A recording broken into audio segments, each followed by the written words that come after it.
चला आपण भूगोलाचे प्रश्न बघूयात। खालीलपैकी कोणती जोडी शहर एकत्रीकरण या संकल्पनेमध्ये येते? शहर एकत्रीकरण मध्ये जे आहे मुंबई आणि नवी मुंबईचे आहे बघा। त्याच्यानंतर पुढचा जो प्रश्न आपला, उत्तर महाराष्ट्रातला 150 मेगावॅटचा सौर ऊर्जा प्रकल्प कोणत्या जिल्ह्यामध्ये आहे?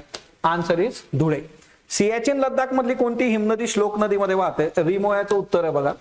त्यानंतर जे आहे पुढचा प्रश्न, 2001 ते 2011 या काळात महाराष्ट्रात लोकसंख्या वाढीचा दर हा 15.99% होता। आता हे बरोबर आहे स्टेटमेंट।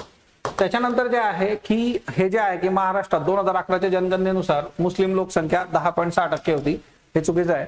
2011च्या जनगणनेनुसार केरळ राज्यात सर्वाधिक कृषी घनता आहे, हे बरोबर आहे बघा।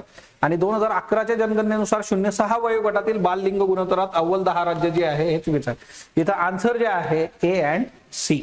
ओके, देन नेक्स्ट वन जे आहे बघा, पुढचा जो प्रश्न आहे आपला, तर तो 15 नंबरचा प्रश्न जो आहे, कोकण किनारपट्टीचा जो भाग अरबी समुद्राच्या किनाऱ्यालगत सखल सपाट भूरचनेचा आहे त्याला काय म्हटलं जातं? खलाटी असं त्याला म्हटलं जातं बघा। So answer is Khalati. Doctor Balasaheb Sawant Konkan कृषी विद्यापीठाने संशोधित केलेलं आंब्याचं वाण विकसित केल्याचं वर्ष कुठलं आहे बघा। सो आता इथं जे आहे रत्ना जे आहे बघा, तर 1981 जे आहे, आणि त्याच्यामुळे काय होतं, याचं उत्तर जे आहे 4 एकाच ठिकाणी ते आपल्याला मिळतं। बी जे आहे सिंधू 1992, त्याच्यानंतर जे आहे कोकण रुची 1999, कोकण सम्राट जे आहे 2014 जे आहे। Okay, so answer is 4। त्याच्यानंतर नेक्स्ट वन जे आहे 17चा जर विचार केला तर प्रशासकीय विभाग जिल्हा तलाव जलाशय जे आहे बघा। आता इथं जे काही लोकांचा इथला आक्षेप पण आहे, ओके, काही रेफरन्सेस हिच्यामध्ये जुळत नाहीये। बेसिकली काय ना की टीमने ज्या वेळेस हिच्यावर चर्चा वगैरे केलेली आहे, आता आन्सर आपण जे देतो आजच्या डेटमध्ये बी आणि डी जे आहे, नागपूर, भंडारा, उमरझरी जे आहे, आणि कोकण, सिंधुदुर्ग, शिळवळगाव अयोग्य विचारलेलं आहे। आता हिच्यामध्ये वाशिम, चिखली हा एक इश्यू आहे, चिखली तलाव आणि त्याचे इश्यू, कारण मग बुलढाणाचा रेफरन्स। सो बेसिकली बघूया त्याचं उत्तर आयोग काय देत आहे। देन नद्या आणि उपनद्यांच्या जोड्या ज्या आहेत बघा, तापी, पूर्णा, सिंदफणा आणि मांजरा जे आहे।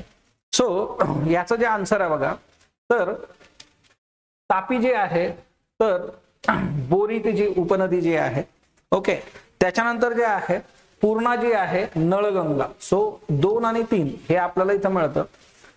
त्याच्यानंतर सिंदफणा, बिंदुसरा जे आहे, मांजरा जी आहे तर ती घरणी। ओके, सो आन्सर जे आहे तर ते 3। त्याच्यानंतर 19 नंबरचा प्रश्न बघूयात। 19 नंबरचा जो प्रश्न आहे महाराष्ट्राच्या संदर्भामध्ये, identify the district from following statement regarding महाराष्ट्राच्या बाबतीमध्ये जे आहे हा प्रश्न विचारलेला आहे की तलावांचं शहर या जिल्ह्यामध्ये स्थित आहे बघा।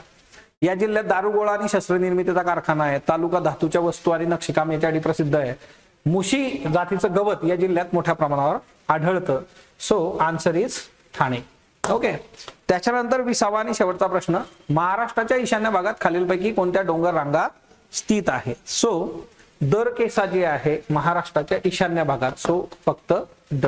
आता हे फक्त जे आहे आन्सर्स बघायचे, सो तुम्ही हे क्रॉस चेक करा आणि आयोगाची जी आन्सर की येईल त्याच्यानुसार आपण गोष्टी ज्या आहेत तर त्या बघूयात। सो स्कोर आल्यानंतर तुम्हाला जे आहे प्रॉपरली सगळ्या गोष्टी टॅली करायच्या आणि त्याच्यानुसार पुढचे निर्णय घ्यायचे आहेत। धन्यवाद।